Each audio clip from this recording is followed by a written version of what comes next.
প্রিয় দর্শক, আসসালামু আলাইকুম। যে যেখান থেকে দেখছেন সবাইকে জানাই আন্তরিক শুভেচ্ছা ও অভিনন্দন।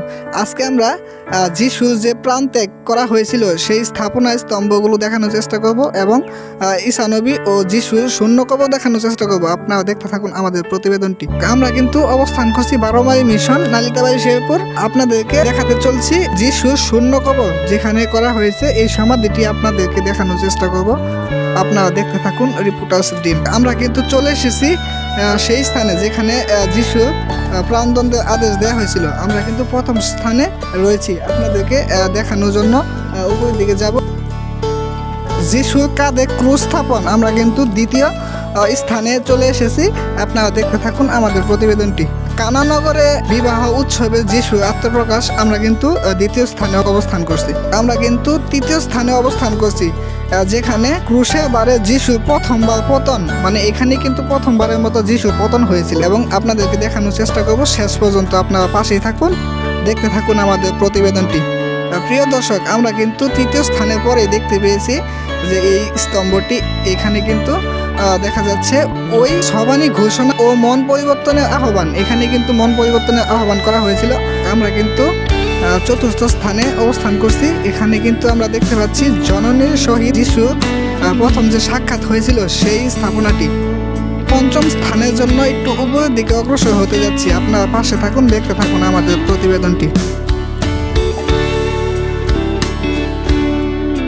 প্রিয় দর্শক, আমরা কিন্তু পঞ্চম স্থানে অবস্থান করছি। এখানে কিন্তু দেখতে পাচ্ছি যিশু দিব্য রূপান্তর, মানে পঞ্চম স্থানে আমরা অবস্থান করছি। আপনারা দেখতে পাচ্ছেন সিরেনবাসী শিমনের কাঁধে ক্রুশ স্থাপন করা হয়েছিল যেই স্থানটিতে আমরা অবস্থান করছি। ষষ্ঠ স্থান বেরোনিকা যিশুর মুখ মুছাইয়া দেন যেখানে, সেখানে অবস্থান করছি। এরপরেই কিন্তু পবিত্র খ্রিস্ট প্রসাদ প্রতিষ্ঠা করা হয়েছিল। প্রিয় দর্শক, আমরা অবস্থান করছি সপ্তম স্থান যেখানে যিশুর দ্বিতীয়বার পতন হয়েছিল।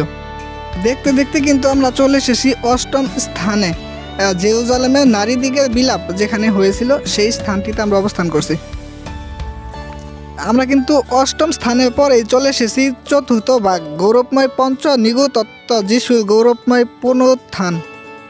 এরপরেই কিন্তু আমরা চলে এসেছি নবম স্থান যেখানে যিশু তৃতীয়বার পতন হয়েছিল।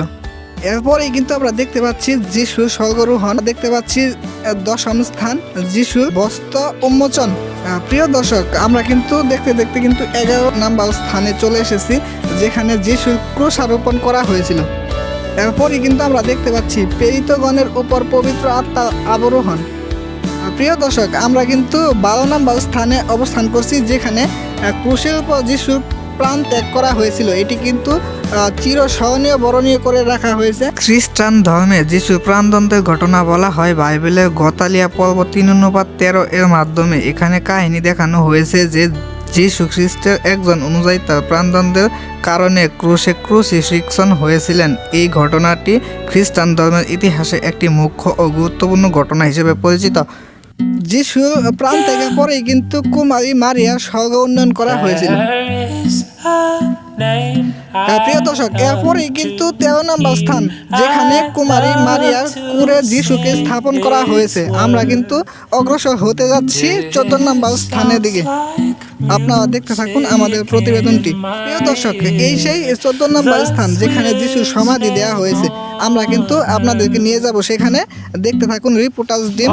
পেজটি ফলো করুন এবং কমেন্টে জানান আপনাদের এই প্রতিবেদনটি কেমন লেগেছে।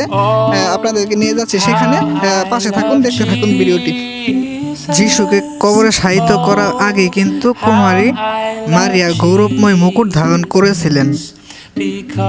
এটি হচ্ছে যিশুর শূন্য কবর যেখানে যিশুর কবর অবস্থিত ছিল। গুড ফ্রাইডে এটি হল মগদলেনের মেইন স্থান হিসেবে পরিচিত।